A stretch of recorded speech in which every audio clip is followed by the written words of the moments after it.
Hello and welcome to the Nerd in Motion. And I went to Shedfest with Kobe at the weekend and another car show actually not far from me, and it was good fun. I wanted to address a couple of things, and I thought I'd do this video and then, you know, the rest of it will all come after, because I'm always delayed anyway in getting everything out. So yeah, please, yeah, stay with us. Roll that title thing. Hey now, honey, I've been driving around in my car. Hey now, honey, I've been driving around in my car, looking for some kind of open bar. It's gonna be alright, gonna be alright. Got no money, but I'll work it out with my charm. Okay, so this weekend we went to Shedfest, me and Kobe, my lad, and he loves the car scene. And he's very much, he does watch a lot of YouTube stuff that I watch. So he watches TDC, he watches all the gear that have just started. He watches obviously Auto Alex and Tavarish and VinWiki. There's literally a whole host of stuff that he watches, likes Jimmy Broadbent as well. And just, yeah, it was just a great opportunity. We went to the Shedfest last year and he absolutely loved it. And it was just nice to spend some father time with my son. And, you know, that's, for me, what it was really about. Anyway, we set off nice and early. And I put in the sat-nav in the car. Now, this might be a schoolboy error, but I used the old Mercedes sat-nav, which has updates. I will say it has traffic updates on it.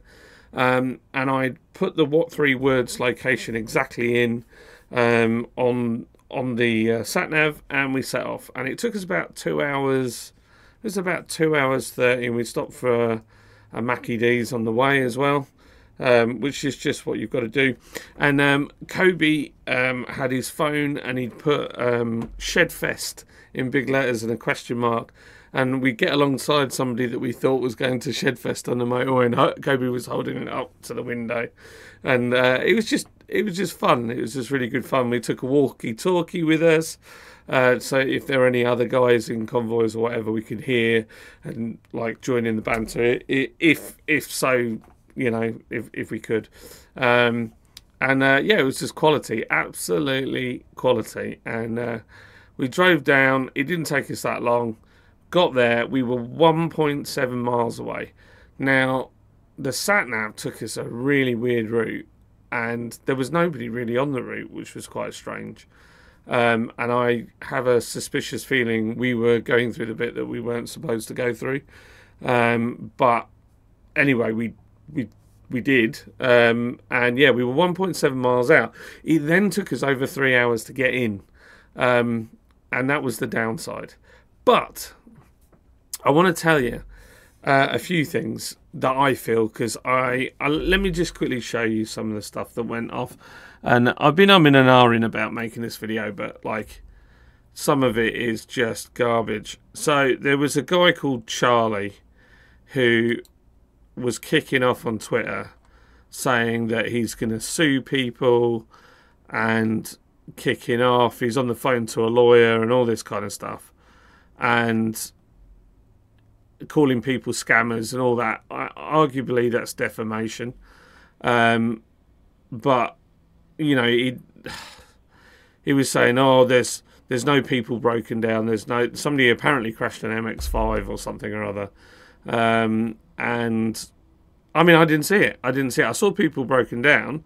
I mean, hey, we're bringing a bunch of really old cars to a car show, and some of them, you know, aren't great, hence the name Shedfest, and they're going to break. And, you know, what was nice is the people that responded to him were kind of taking the mick and being like, pipe down. But this reminds me, I kind of left the car scene to go into brewing and beer and all that kind of stuff, and I forgot how vicious the car scene could be. To me, the car scene should be about cars, and it should be about people, and having fun. And yet there's this core community of people that just, they don't understand the car scene, and instead they get involved with drama. And that's what they live for. That's what they're interested in. They, you know, you see them at shows, they're like, oh, did you see so-and-so's cars? Oh, those wheels, oh, they're rubbish. I wouldn't put them on my car. Oh, they're the worst wheels in the world. So what? That's fine. He can put what, it's his car. And at half the time, these people have either got credit up to the eyeballs to buy said car that they paid then somebody else to modify, or they haven't got the car. And you get them, like, I had a tuning company years ago, and you'd have this big, long conversation on email about this car and what could be done, and what software to use, and how do you write your maps, and all this stuff. And then at the end of it, they go, oh, well, I'll give you a shout when I buy a car.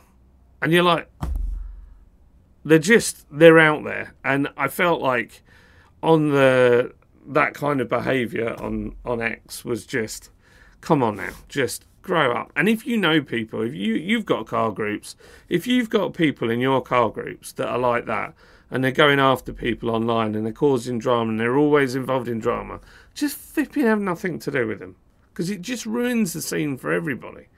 So, I mean, that was one extreme. I mean, I understand it. We were in traffic for hours. It was quite warm. But on the whole, most people were in good spirits. And I don't think everybody was like, oh, this is Auto Alex's fault. I mean, it's a venue, and we found out what had happened in the end. But we're in cars in a traffic jam, and everybody's looking to social media for some sort of, I don't know what they expected, like some sort of instant, I want an answer off Auto Alex. Like, at that point, he's got absolutely nothing else to do in the world other than answer your tweets and crying on the internet. When I finally got in, he was absolutely swamped with people. There were queues and queues of people wanting to talk to him and see him. Some people wanted to have a go at him. You know, he copped for a lot that day. But from the little I know about events, that is really down to the venue. So the venue will have given them, like, this is what you need to do. This is the traffic plan. In fact, there was a guy who stood up, who was one of the organisers, made a public announcement, apologised to everybody, because people were saying, oh, nothing's been said. But he had quite a small social media following. I can't even tell, I don't even know who he was. But he apologised. He explained that he'd followed the instructions and the traffic plan that had been put forward by the venue. And that venue is known for big car events. They know what they're doing, but for some reason it went wrong. And one of the big reasons was rain, and they didn't realise how popular it was going to be. And so what had happened is it had rained, and we've had loads of rain, haven't we? And basically the field where they were going to park us was completely waterlogged. So people were getting stuck. It was a nightmare, and it took a bit too long. There was talks of a crash from an MX-5 on a roundabout. I don't really know if that's true, because I got to the roundabout and didn't see any glass or anything like that. And everybody was stationary, but it could be anything. You know, somebody could have been joking on the radio, on a phone or text or whatever. I mean, it's neither here nor there. The issue was the venue and the people who were, because Auto Alex wouldn't have been running the venue. They were the ones that took too long to make a decision, and then finally decided to open up the main area, which actually had loads of parking. But I think the problem was they were worried about how wet that was, and where I parked, which was like right up on one of the ramparts, that was absolutely sodden as well. And I was thinking, my Mercedes got old tyres, it's rear-wheel drive, am I going to be able to get out? But I did, no problem. But they were probably trying to make a decision, and it all just took a bit too long. Now, to go after Auto Alex on social media with such, like, venom, I think is, one, a little bit childish, two, hey, it's not the end of the world. You know, no one's dying. I get it. It's Bank Holiday Monday. We had good weather. You could have been anywhere else. I get that. But these things happen. It's just life. And just because everybody's in a now, we want it now culture, you're meant to be, if you're a subscriber and you're following the channel and you're trying to support them, then support them. Don't go on social media and threatening them with solicitors and lawyers and stuff like that. It's just pathetic. You know, for me, in fact, so what me and Kobe did, and I want to tell you, we had a great time in the queue. We made the best of it. I got to have proper conversations with my son. We decided to live stream a little bit on YouTube and we were having a laugh. We had the radio on, we could hear everybody else talking and we're trying to work out what's going on. And it was great fun. And actually on the way home I said to Kobe, I was like, what was the best part of the show? And he said, well, I loved the show, but I really enjoyed the queuing. I was like, really? And he was like, oh, we had such a laugh. And we did. We had a great time. And the mad bit is, at one point I was busting for a pee. And I jumped out the car and I ran and jumped over a farmer's gate and sort of relieved myself somewhere. And the queue suddenly moved. And I was like, well, I'm weeing. Anyway, I jumped back over. I thought, well, if I lose a few spaces. The car behind had spotted that I had a kid with me. And obviously, he was just that he can't drive it. And I jumped in and moved my car forwards. so I loved it. I just thought, what a cool scene. You know, like, we were all looking out for one another. I saw a lady give some bottles of water to somebody else because obviously they looked like maybe they didn't have a drink or whatever. And some people just parked up and walked in because we weren't that far away. And there was a lot of people playing music. Kobe was absolutely made up because he said, can we start a beeping war? And so he beeped the car horn, and then everybody just started beeping for about a minute, and he was in hysterics. He thought it was so funny. So we had a great time in the queue. It was fine. I mean, honestly, for us, it wasn't that bad. And I saw a lot of other groups that had got out, and they were all chatting together. They're probably having a bit of a moan and whatnot. But everybody was in good spirits. There were a lot of people that turned away because obviously they thought, well, there's no point. And I get that. I got to admit, at one point I was like, do I just turn around and go back? And then the other part of me just thought, well, I'm here now. I've got nothing else pressing. But obviously other people might have been going out that evening or doing something else and they just ran out of time, which is a real shame. But 24 hours has gone past. I'm looking on Twitter and people are getting refunds. And, you know, what's the stress about? Let's just ride it. It's not like something horrific. Let's just wind it back a little bit and chill out. It's just a bunch of people who enjoy cars, and we should just chill out and have fun. And I'll tell you a bit about the show because obviously I'm recovering my SD card. I should be rename my channel All the Gear No Idea, because honestly I've got all the gear in the world, absolutely no idea how to use it. I did a video with Tom Lenthal and I managed to not turn the sound on and had to refilm it with him. Total fail. So hopefully that's being recovered as we speak. I filmed the venue and what was going on and a lot of the cool stuff. Spoke to Viking Detail. They were cool. They're just a good bunch, you know. Spoke to all the people that had channels, and I tell you what, big shout out to Misha. So we were stood at the end of the stage where there was a little Renault Twingo on a trailer, and we kind of stood there because Kobe wanted to give Alex every year. Well, I think this is a tradition on Kobe's part now. Last year he got him a litre of Chocomel, and so one of the things he wanted to do was give Auto Alex his Chocomel delivery. So he had 2 ice cold bottles of Chocomel to give to him, and so anyway, he stood at the side of the stage hoping to speak to Alex when he came off the stage. Anyway, we were stood there, And Misha came up because he was going on stage, and there was a guy next to us, or a guy who came in who was in a wheelchair, and he was only a young guy, and he was like, "Oh, is that Misha?" I said, "Yeah."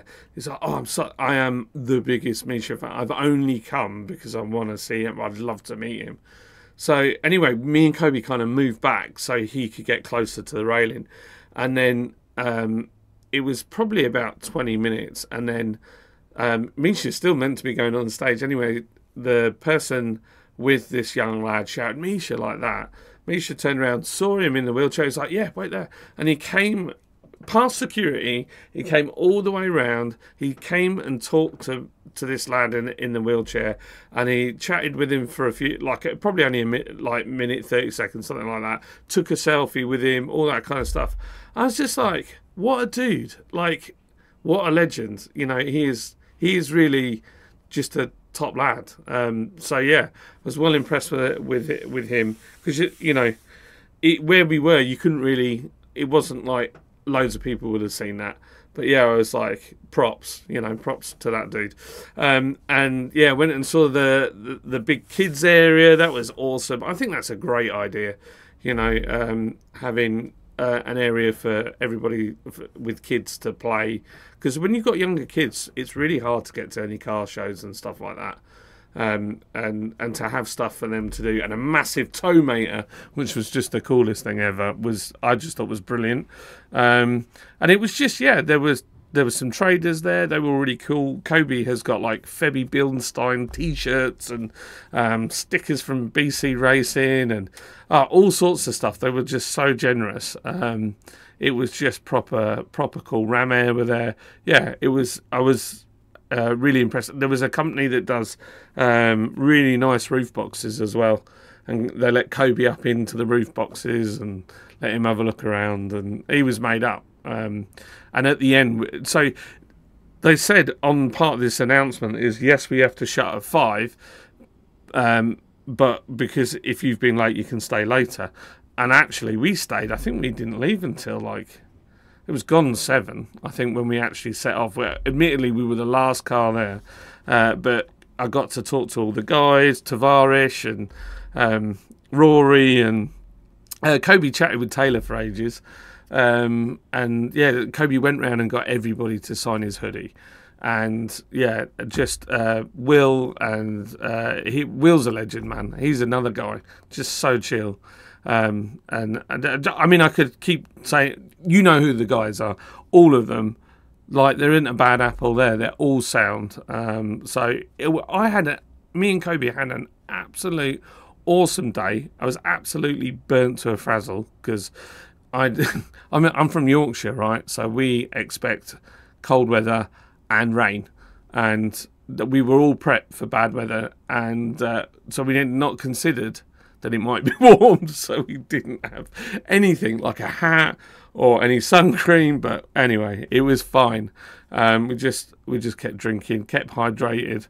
But yeah, fantastic. And so yeah, I just want to put a positive spin, because I see all this stuff on there and people moaning. That's just one example. I was going to show you more, but like, you can go and look for yourself. It's just petty and pathetic, and people are getting refunds now. But yeah, what's it matter? I mean, to be honest, even if I hadn't got in, I wouldn't have got a refund, because to me, I know how much it costs to hire these venues, and actually, I don't want them to fail. I want them to succeed. And so for me, it wouldn't have mattered anyway. They could have kept the money. So yeah, I mean, either you're a petrol head and you love the car scene, or you're not. And that's where I'm going to leave it. So, yeah, thanks for watching. If you made it this long, yeah, cheers. And yeah, props to Alex and his team. I had a great time. These things happen, and I think the majority of us are not stressed about it. If you have a different opinion, please put it in the comments. I want to hear it.